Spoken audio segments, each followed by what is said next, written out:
Hey, Patrick. Hey, Michael J. So, Pro Tour coming up this week. Standard's actually looking real interesting. Okay, so standard, yep. A lot of standard decks. Go on. So, one of the things that I think's really interesting about how Standard's moving is that there hasn't been so much change in the macro archetypes, but I feel like battle lines are really being drawn, where people are like, you're blue-white or nothing, right? And then, on the other side, it's like, well, these black-red decks have got a lot of good cards, and then, there's still several other archetypes that are playable. And maybe there's something new coming out, like that. Like maybe a cycling deck might emerge, right? So that cycling deck performed in the PTQ this week, for example.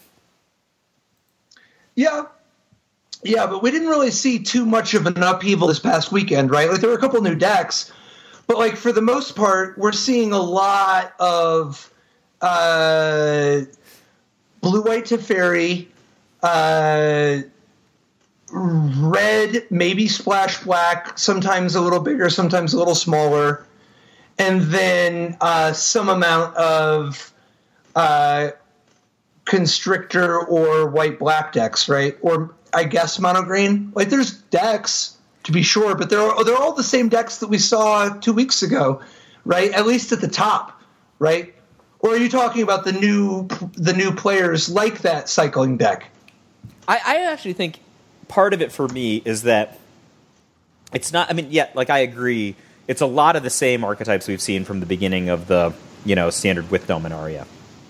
But not from the beginning. I just mean month 2. I think that the format looks monstrously different than it did in the first month. Yeah, way fewer 1 toughness creatures, for example, right? Way fewer, and way more decks that have no creatures. Yeah, and then refined numbers on cards like Unlicensed Disintegration, which we come to almost every time we talk about black-red. But let's just start with some specifics. If we look at maybe Sugawara 24's red-black aggro that came out this past week, it's like a callback deck, which I thought was really interesting. He's got 2 copies of Earthshaker Kenra, which this archetype, versus kind of a ramming up red. We haven't seen Earthshaker Kenra in really the black-red deck. And then Hazoret the Fervent at the 4, right? Like, that's something different. And then no Heart of Kiran, but yes, Aethersphere Harvester.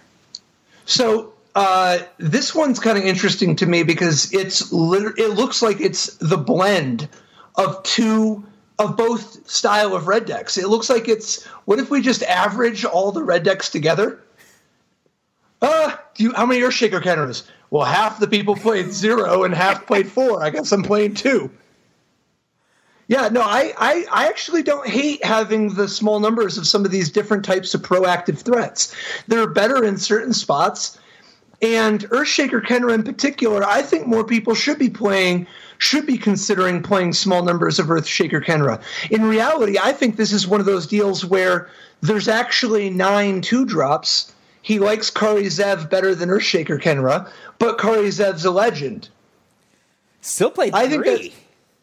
Yeah, he likes it better than Earthshaker Kenra. And then I'm not the biggest Heart of Kiran guy. Really? I think Heart of Kiran is something special in this format. It's good in the format. I mean, in this deck. I think that once you're playing, like for instance, he's got one. So he's got once you go to the Hazoret route and no Planeswalkers, like Rekindling Phoenix and Hazoret is not the same as Chandra and Karn. I think if you're playing Chandra and Karn, of course you would play Heart. Of course. But that's not what he's doing. He's playing the Rekindling Phoenix Hazoret version. If you want to have the conversation of Hazoret and Rekindling Phoenix versus Chandra and Karn, that's a fine question. But I'm just saying, once you're at the spot of wanting to be playing Rekindling Phoenix and Hazoret, I don't think it's close. I don't think you want Karn in that. I don't think you want Heart of Kiran in that spot. Yeah, so just among other things, if you've got cards like Hazoret, which has haste, right, and Rekindling Phoenix, which has its own offense at 4 power in the sky, Heart of Kiran, and also both of those cards are so resilient, right, that just even the upside on Heart of Kiran is substantially lower. But what I'm actually interested in is at the 4, would you be more interested in Rekindling Phoenix and Hazard, or would you be more interested in the Planeswalkers? Because I think that is kind of a line in the sand. Like, these are such different. Yeah. I think both have merit. In this metagame, I like the Phoenix. To me, it's not close. I like the Phoenix in this metagame. I don't know enough about the relative strengths and advantages, strengths and weaknesses of Hazaret versus Chandra for filling out, because I do think you want to. I like having some other 4s, but like my primary interest. I don't think it's for sure because the metagame can move, but I like 4 Rekindling Phoenix. So from my perspective, I don't have any experience at all playing Black-Red against Black-Red in the current format, but I played a lot of Black-Red on Black-White and Black-White against Black-Red. And Karn is awesome and those are like, I guess not the same as Black-Red on Black-Red, but like, and they are not. A similar ecosystem of actions and cards. Karn is really good in that matchup, Black-White versus Black-Red.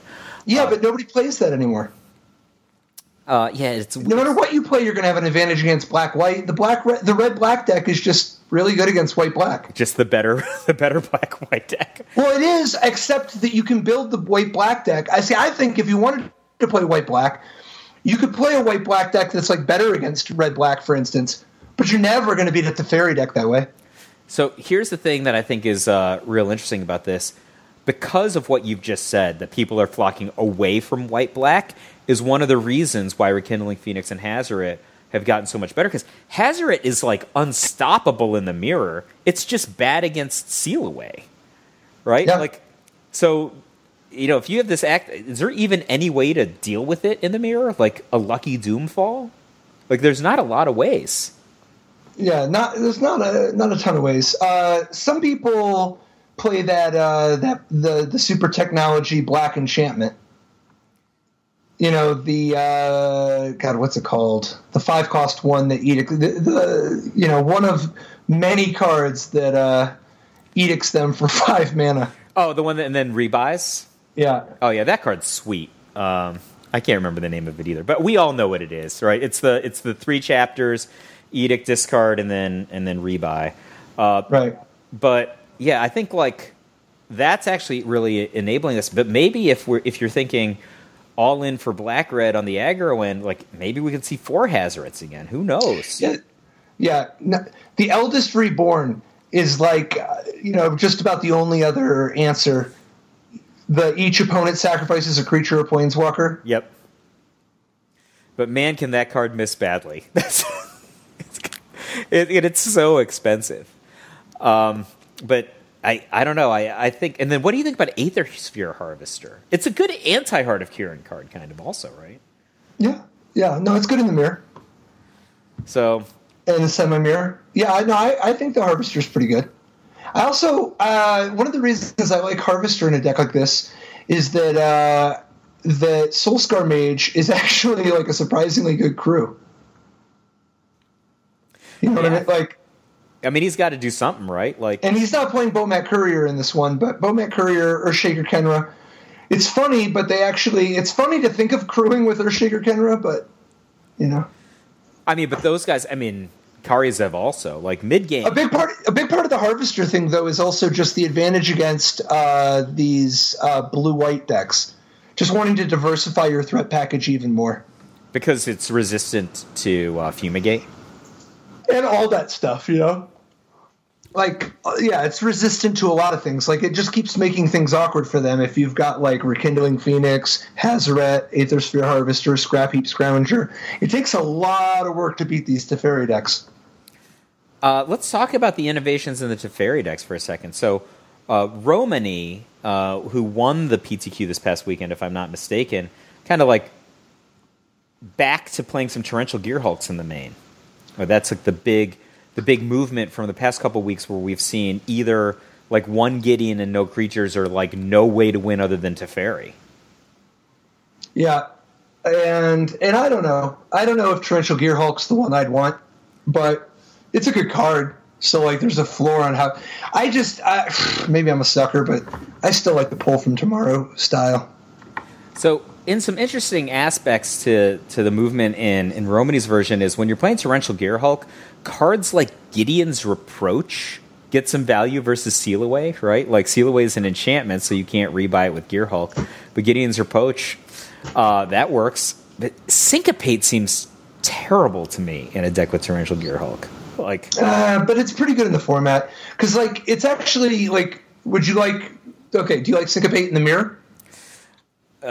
Maybe. You do, right? Yeah, it's no, it's for okay. sure you do. Are you kidding me? It's good against the fairy. Good. It's good in the mirror. Is all I'm saying. Yeah. So what about against these red-black decks, the big red-black decks? Oh, it's very good there, right? That's like a very legitimate answer to Rekindling Phoenix. Right.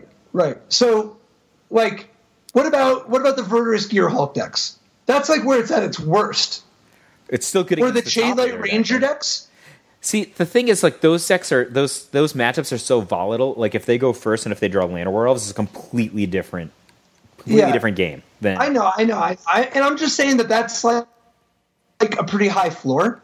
And with how good it is against Teferi and red-black, it's not that bad. It's not like you need every single card in your graveyard to be something you can flash back with a Gearhulk.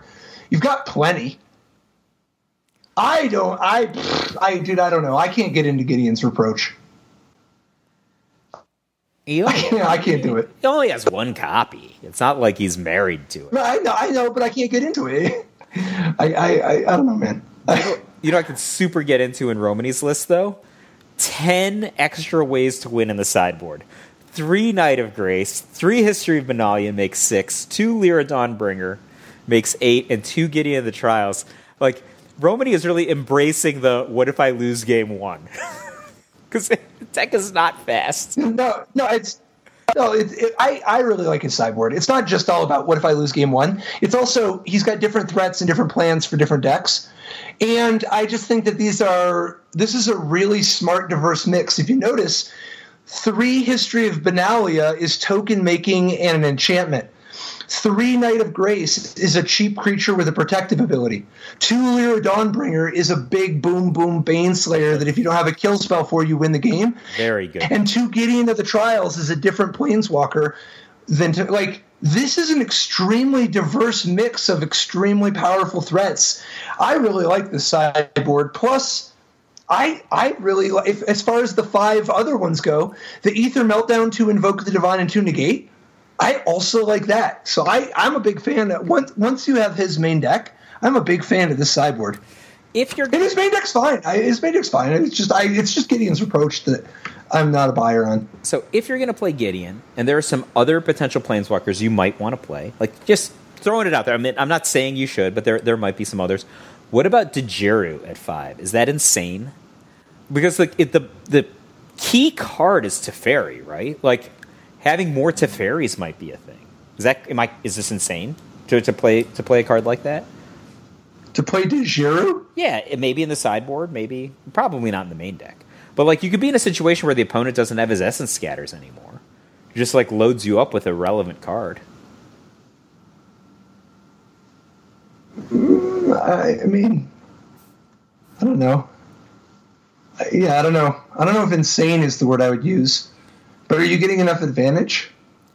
I think it's just like another... I mean, obviously a very expensive way to get there, but it's just another copy of one of your most relevant spells, and it's actually got a lot of useful text once it's in play. Nobody's claiming that Dijeru is the most significant thing on the battlefield itself once it's in play, but it does good stuff for you. It does good work, and if your like main concern in life is protecting Teferi, it does an excellent job of that.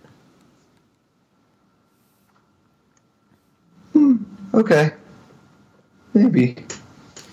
I mean, I think there's also matchups where you might just want to like Dijeru into Gideon. I mean, not that people are playing so many approaches or anything, but it is a potential wrinkle that could be useful. Okay. I have to see it. I don't know. I mean, is the thing about this actually the additional threats, though, or is it really about tuning the interaction package? Because it's like a delicate balance to try to be like managing the seal away, cast out portion of the deck with the counter spells, with the actual removal spells, like the Settled Wreckage Fumigate mix, the how much are you, like, it seems like there's just so many different ways that you can configure the interaction, and it's really bad if you don't have the right ones, like in a particular matchup.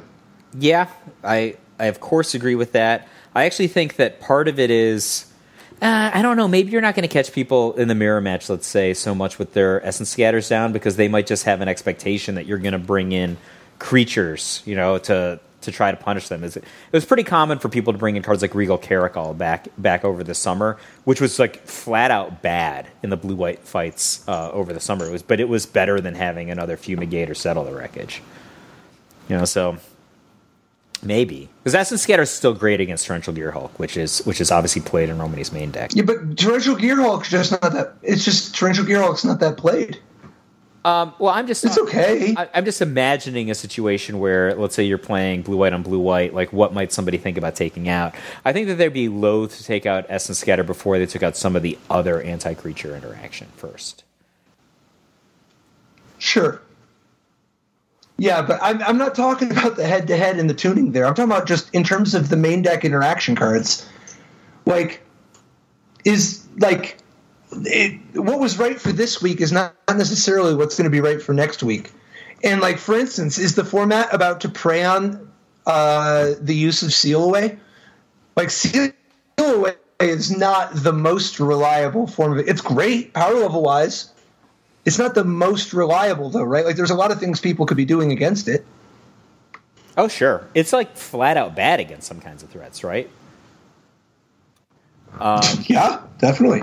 But it has an outsized amount of value against cards like Hazoret. So, yeah, you're right.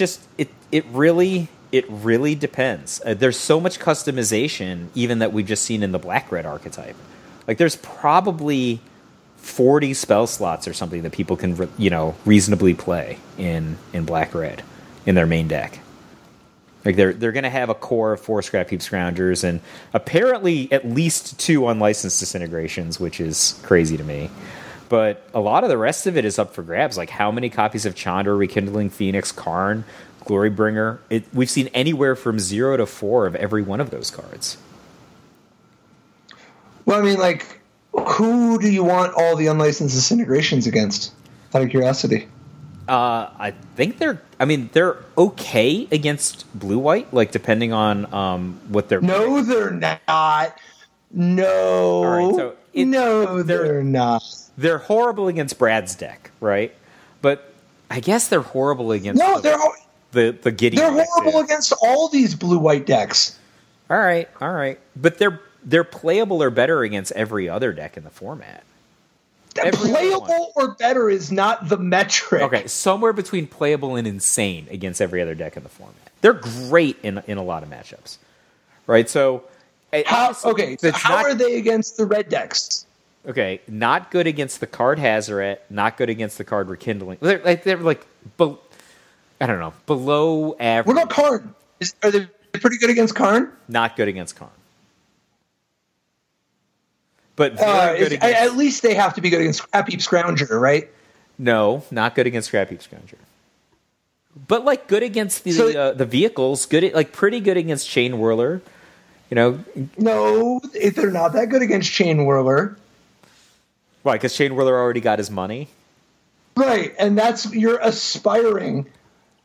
It's not like it's just a given that you can, like, Unlicensed Disintegration against somebody with a play set of Abrades and always get your money. Anyway, I don't know, man. I'm just saying that Unlicensed Disintegration's pretty good, but it's not at an all-time high. I could live without it. Live without it entirely? Yep. Wow. In order for my mountains to come into play untapped? So do you think... Wow. I could be okay with it, too. Don't get me wrong. I don't mind it. I think it's a powerful card. I just think it's reasonable to do it either way. I mean, you could just play red. Like, you don't even... I mean, if you're going to go that direction, there's, like, isn't there, like, the 25 mountain version? There's 23 mountains, like Mojo. Mojo 00. Bomat Courier, Oncrop Crasher, Earthshaker Kenra, Soulscar Mage, Kari Zev, Goblin Chain Whirler, Hazaret, Chandra, Abrade, Lightning Strike Shock, 23 Mountains. Yeah, this is just a pre-Dominaria deck with Goblin Chain Whirler and Fight with Fire in the sideboard, right? But I could totally see big sleeving this deck up. It's got some good advantages. Oh yeah, definitely. Particularly in the mirror. Just because the mana is so much smoother. Yeah, and ducking under. Like, when you play all these amazing 1 and 2 drops and the other person's got 4 drops, like you don't, it's not that you want to have your deck be slower and have you don't want to have tap lands and a bunch of 4s and 5s in the head-to-head. You can, but I think you want to be a little faster. If you're the red-black deck or a red deck, whatever, and the other guy's a red deck, and they have 4 Hazarets at the 4, and you have any other things at the 4, they are going to splatter you. The thing is, I wonder about how good Earthshaker Kenra really is in the mirror. Because, once your deck has, 4 Bomat Courier and 4 Earthshaker Kenra, Goblin Chain Whirler becomes a much bigger problem for you than it is for them. Well, that is a significant consideration, that card-to-card heads-up. But remember, both of these decks are often going to be just slugging into each other. There's, creature combat, decent amount of removal when, I guess the straight red deck isn't going to be able to remove big guys very well, but it still can destroy things that have 3 toughness, like Goblin Chain Whirler. Like, the buyback on Earthshaker Kenra later with the Eternalize ability is actually going to come up. That's a fair point. And especially the Bomat Courier, it depends on how your mana flows and how your draw goes initially, but the Bomat Courier could pay you off. There's a lot of stuff that the classic red build can do that didn't stop being good, Well, actually, speaking of classic red builds, did you see the exotic red build that Contrap used to top 8? Blue-red Wizards. Oh, wow. Yes, I did see that. I was very excited by this deck. It has many things that I've often thought about doing. For example, play with 4 copies of Adeliz the Cinderwind. Yep. And then, nobody's going to bat an eye that Soulscar Mage is the first wizard in your, list. And then Get to Lava Runner makes a lot of sense. But then the one I enjoy, the prophecy came true. And we talked about this on the show a couple months ago. Spellweaver Eternal. 2/1 prowess for 2. Let's go. Gosh darn near unblockable. Spellweaver Eternal into Adeliz in this deck with just Warlord's Fury and Opt. I don't know, man. There's of course they could just shock your guys because they start off 2/1 and 2/2 and your deck has 21 lands. But if you're in the red zone, I think you can take some really big offensive turns. Also, not for nothing. Cards like Admiral's Order can really defend you against Settle the Wreckage, which I think is a big deal. Yeah, me too. And Torrential Gearhulk, for that matter. Yeah, it makes me feel like you should have more copies than just 2, right? You don't want to play too many because you're talking about a deck that already has all this reduced to rubble action. You want to make sure that you're not just putting yourself in a position where you become too reactive. He's not even playing Negate. Yeah, and I do think reduced to rubble is better still. I think this deck can get really, kind of front facing, kind of lopsided offense. But I'm a little worried about having Adeliz and even Hazaret at the 3 and 4 with only 21 lands and 4 opts in the main deck. 3 Warlord's Furies. Yeah. Remember, Warlord's Fury is unlike a lot of the old ones. Warlord's Fury, just red creatures you control gain first strike until on a turn draw a card. You can play it you can cycle it when there's no creatures in play. So this is kind of like a 24-ish land deck, right? Kind of. A little. Just a hair light. under 24. Yeah. A little bit of a light 24, let's say. But don't worry, Contrap's got an extra mountain in the sideboard, so yeah, all good. Well, I think it is all good. I think that by the time you board in those 2 extra Hazarets, that's the time to board in, and the Chain Whirler, that's the time to board in the extra mountain. It's weird to me to see Chain Whirler in the sideboard. Dude, with 4 basic islands, here's the tension. Here's part of the problem. Here's part of the problem with Admiral's Orders. Admiral's Orders is not always going to be a single blue. Sometimes you got to just cast that bad boy, and with 12 blue sources, it's a little light. So, the Chain Whirler is going to. Where do you want it? That's actually part of what I'd say. This deck is not good on the ground. I think you might be underestimating how good Contrap is at playing the Chain Whirler. I'm listening. If you just keep playing using Lightning Strike and Shock to fix your mana, that is the sort of matchup where Chain Whirler comes in, right? And so if you can use Lightning Strike or Shock where you can just trade with whatever they did for the turn, yep, and just hopefully you draw some more cards and eventually you'll draw enough land. Well, yeah, this deck is the analog to this deck is having just a ton of Monastery Swiftspear. Every card in your deck, when you're clearing a blocker away with a Shock or a Wizard's Lightning or whatever, your guys are all getting bigger, right? So it's also constraining how much time the opponent has to react to you. Yeah. And Wizard's Lightning is insane in this deck anyway. It's really, really, really good. It's, he gets to play with more Lightning Strikes than somebody else, but he's cutting a braid for it. It's nice to be able to go to the face with a deck this aggressive. Yeah, so I guess he does have some liabilities in the Heart of Kirin or Aethersphere Harvester realm because of that. Right, definitely. So what do you think of this red deck as opposed to any of the other ones? I thought it was when I first saw it, I was super excited because I actually saw this deck before I saw the red black deck with Hazoret, and I'm like, oh man, bringing Hazoret back might be awesome. If you think that a lot of people are playing, basically red aggro decks, black red is kind of an iteration on 2 generations deep from ramming up red. I just remember Hazoret being so important in the red heads ups that it's potentially a big deal. Also, this is it's a really interesting situation where because of cards like Admiral's Order and Reduced to Rubble, you can defend Hazoret from cards like Cast Out or whatever, or Seal Away in a way that the red black or mono red decks can't. Sort of. I guess it's a real sort of because your hand is going to. Yeah. Hazoret is not really a natural pairing with Permission. Take 2. Well, that's actually part of the reason I like Reduced to Rubble so much in this deck. Being able to get your counterspell, using Reduced to Rubble as a quasi-convolute that then gives you a tempo play where they don't get to play whatever the big defensive card they wanted to is next turn either. It's a lot more appealing to discard Reduced to Rubble to Hazoret than most counterspells. You still get some value out of it. Rubble is actually, in the right spot is really, really problematic for the opponent.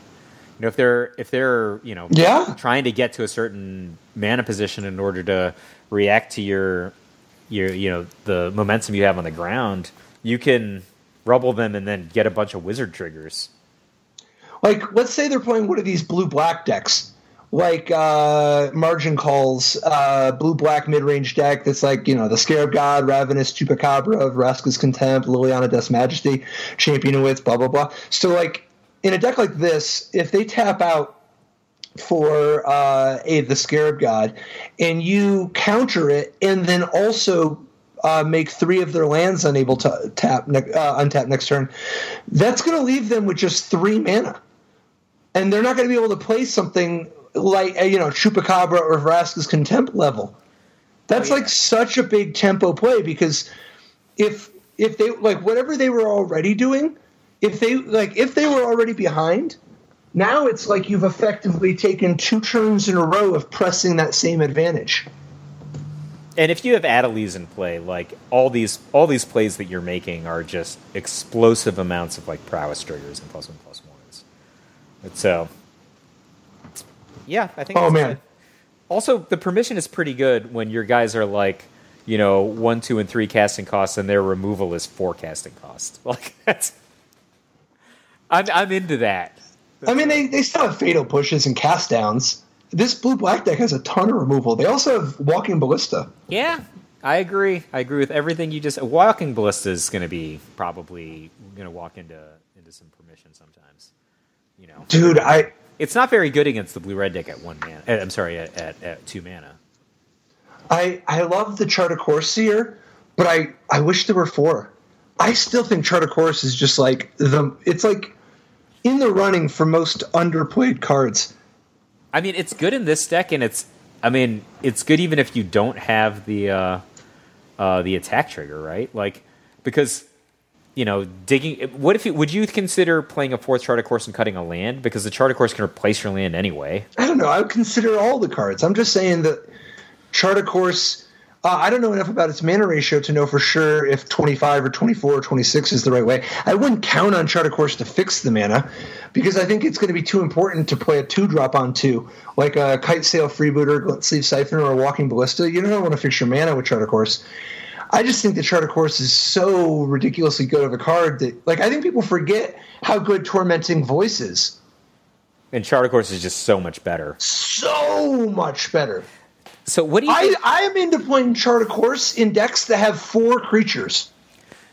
So what do you think about Kite Sail Freebooter, though? I think that guy is... I like it. I like it. Not in the abstract. Not in the abstract. This is specifically the place I like it. I think he should be going even further. You see, when you play Kite Sail Freebooter in a deck like this... And all, you also have access to stuff like Doomfall and Duress and da-da-da. Like, you'd be able to play more of this discard and then having all these tap-out Baneslayer-esque threats. Tap out, play Walking Ballista, or tap out to play Liliana, or tap out to play Chupacabra, or the Scarab God, or Glint Sleeve Siphoner. This is like so many Baneslayer must-kill threats. If you can use Kite Sail Freebooter to clear a path, it's not like they can just use any old removal spell they have on the Siphoner. Not the Siphoner, I'm sorry, the Freebooter, because that's one less removal spell they can use on the Scarab God. And in fact, I would go even further.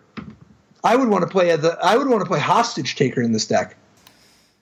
Oh, yeah, I mean, man, Hostage Taker and Chupacabra on the same squad? Side by side. Oh, I kind of love it. Yes. And you know how you can make room? You can cut these dinky Champion of Wits. Man, there's only 2, so maybe it's not that big of a deal. But, like, I love Vraska's Contempt. I do. I do, too. I mean, I love Chart of Course and Champion of Wits way more than I love Kite Sail Freebooter. I think you can trim Never Return, and I think you can trim a little bit of Vraska's Contempt action and get Never Return in there. And you like that with Champion of Wits and Chart of Course, obviously, or... I don't know about Champion of Wits. I love it with Chart of Course. It's good with Champion of Wits if you are playing Champion of Wits.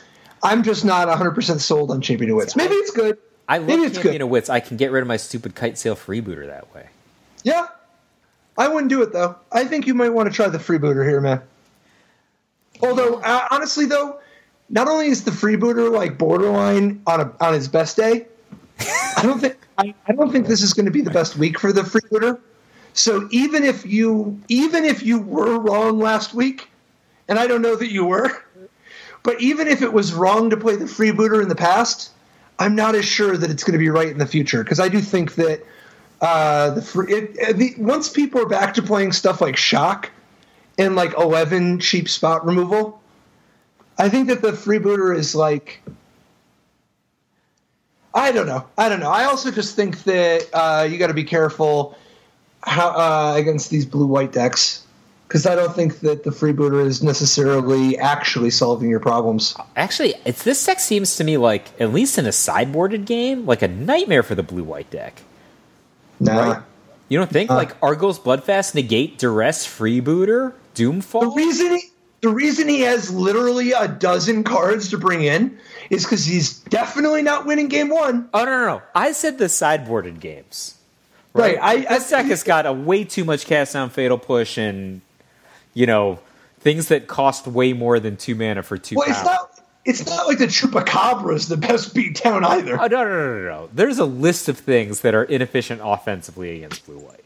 But after sideboarding, I think he's probably favored. But I'm not even sure that I would not be surprised. Maybe this is enough to give you the advantage over the course of the matchup. But you got to do, as a great philosopher once said, you have to win 67% of your post-sideboard games just to break even if you can't win game one. All right, so let's plot this out against the 2 most common decks, which is probably blue-white for sure and probably black-red, right? Or some version of the red deck. Do you I think those two are Do you think this deck is favored against black-red in game one? No. I don't think so either. So but there's some things that are good about this deck that I like. Are there ways to take the sideboard cards, put them into the main deck, and improve against both blue-white and black-red? For example, I think Chupacabra is a pretty low-power card against black-red. Oh, I don't know. It depends on the kind of black-red. I really like the Chupacabra in this deck against the red decks that are doing the on-crop crasher type of business. It's not like you want the Chupacabra against Hazoret, right?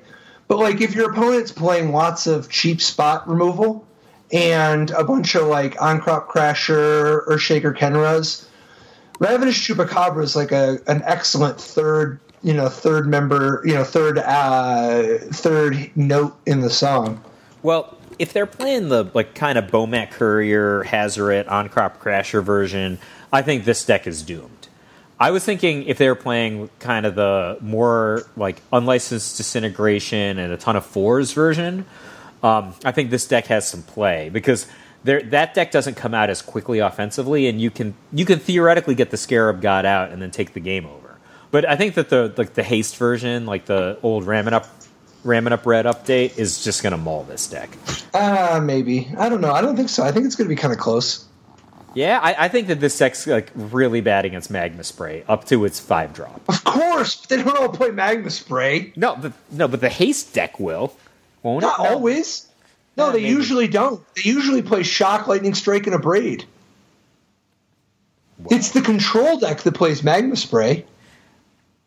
Well, then, I guess the game plan is to not get killed and then lock down the game with Scarab God, which happens sometimes. Confident that happens sometimes. I want to get Gifted Aetherborn in there. Oh, man, everybody loves Gifted Aetherborn. Nobody plays it. Yep. That guy. I think it's when you're. I just imagine Gifted Aetherborn is shopping around scripts in Hollywood and oh, Gifted Aetherborn, you're so great. We love working with you. Never gets a job. No. See, I think it's more like. Gifted Aetherborn is shopping around scripts in enter whatever state you want to make fun of here.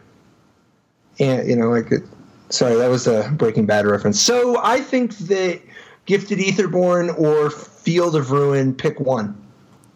Oh, well, yeah. There's a pretty intense casting cost on Gifted Aetherborn if you want to be quick about it. I like this deck. I think it's real bad against the fast version of the red deck. But I think you could get this deck to beat blue-white. And it's Argyll's Bloodfast is good, but Moment of Craving... You can't main deck Argyll's Bloodfast in this deck. Come on. I'm just thinking Moment of Craving. That Moment of Craving is Authority of the Councils. It's awesome sometimes and horrible sometimes against the same macro archetype. Yeah, I think that you're going to need the Fatal Push's main deck more than the Moment of Cravings. Yeah, that card doesn't even kill half the creatures in the slow black-red deck. And it's great against the fast black-red deck, obviously. We alluded to this deck a little bit earlier. Let's finish out on the New Perspectives deck, if you would. Well, actually, I did want to mention very briefly, if we could, Kyle Stoll over in the Classic. This past weekend's Classic finished third with a green-red deck after your own heart. This is one of those. This is like throwing it back a little bit, but he's got some smart updates. This is a Jadelight Ranger, Glorybringer, Chandra, Torch of Defiance, Thrashing Brontodon type of deck, but he's got Adventurous Impulse as a new addition, but he's also got Fight with Fire in the main deck. Yeah, I mean, here's the thing about this archetype. You're bigger than most, right? So Glorybringer is bigger than most. Jadelight Ranger is big on the ground, but man, is this deck behind against like a Resolved Lyra, right? So you kind of have to have Fight with Fire in case somebody has that in their main deck, right?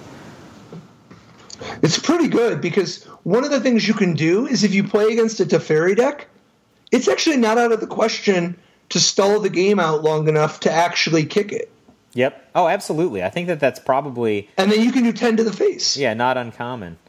And it's, particularly if you've got like Nissa or Chandra giving you extra mana, Did you ever think that you were going to see a green-red aggro deck that had both Earthshaker Kenra and Resilient Kenra, and there'd be more Resilient Kenras than Earthshaker Kenras?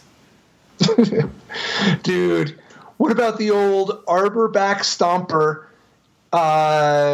Siege Gang Commander side by side in the sideboard?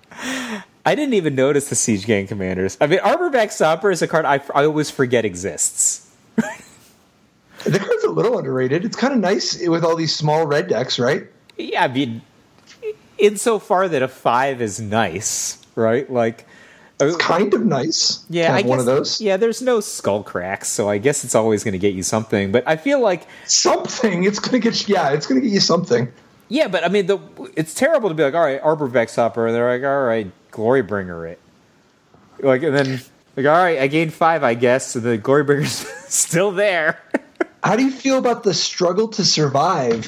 1 in the main, 2 in the board. Special anti the Scarab God technology. I've never been super hot on that card. Can hit Scrap Heap Scrounger. It Rekindling Phoenix. It's sort of like expensive solution. Well, and it's a card that costs 2. Yeah. Not Rekindling Phoenix. It's there. I mean, I don't know. I'm not a super huge fan. I think I'd rather just have like a third Fight with Fire than the struggle to survive in the main deck, or like more Braids. I'd be fine with that. What about Memorial to Unity? One of these, Memorial to Unity, the one that the tapped green mana that you can pay 2 and a green and sacrifice it to look at the top 5 cards of your library, reveal a creature, put it in your hand, and put the rest on the bottom.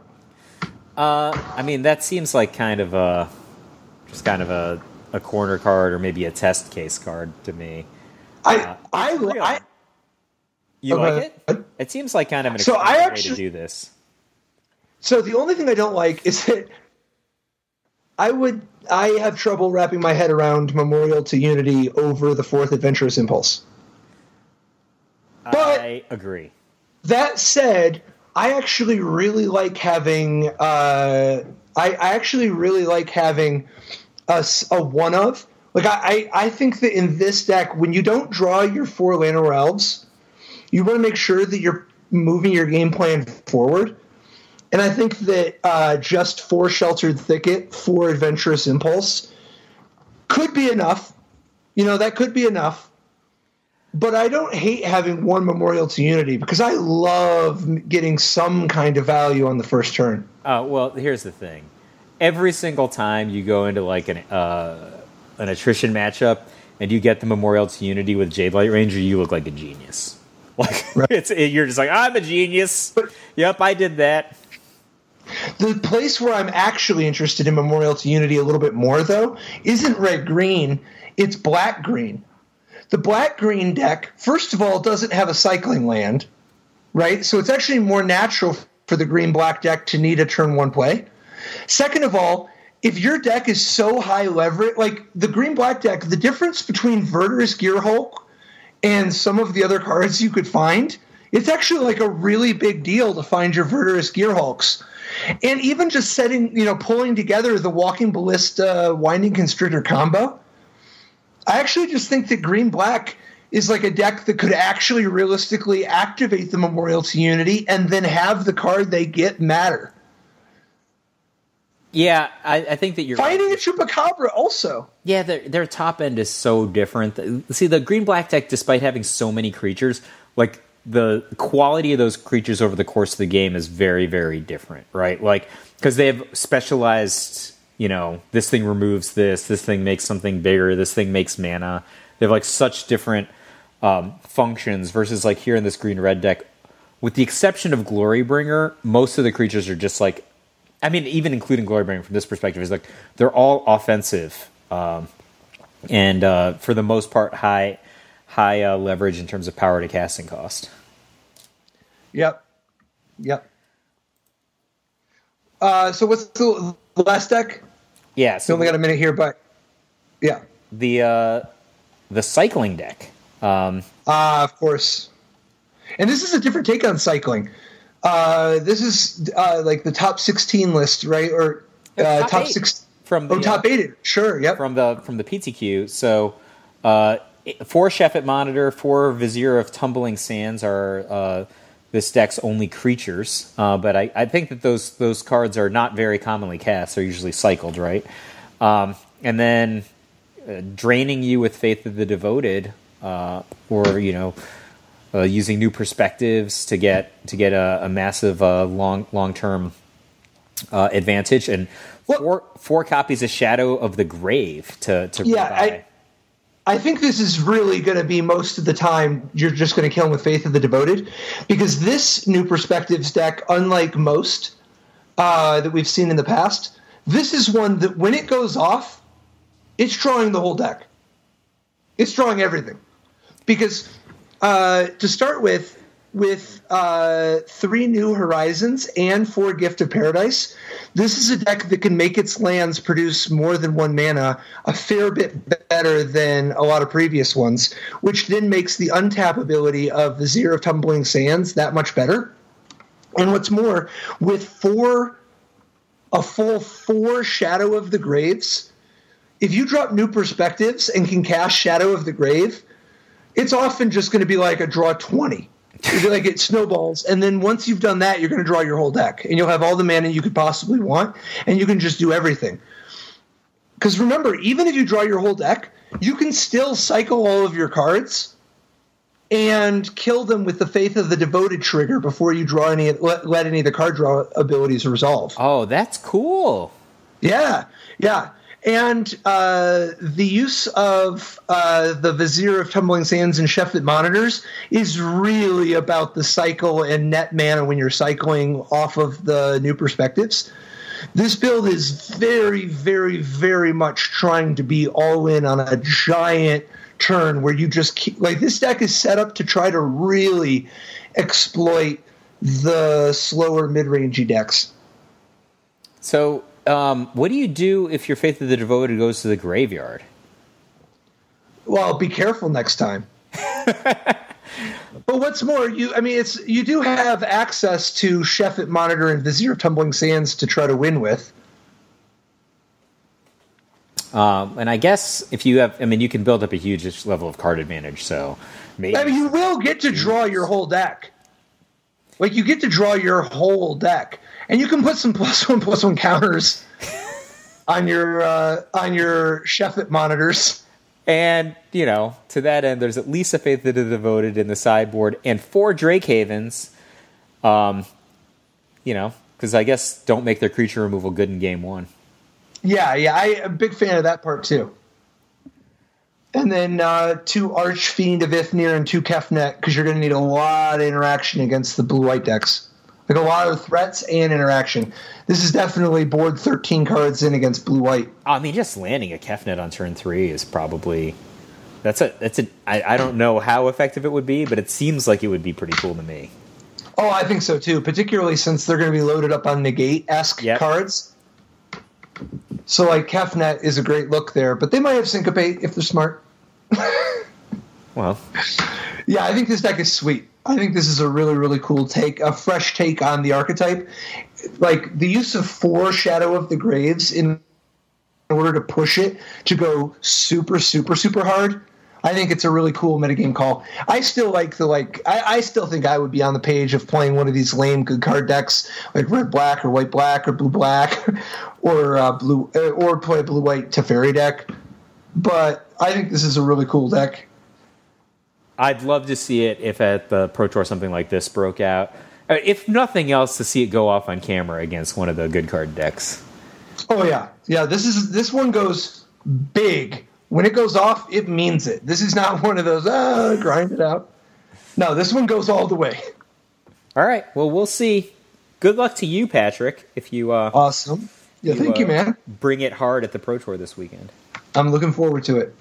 Got a spicy little number. All right. Can't wait to hear about it. See you next week, man. Bye-bye.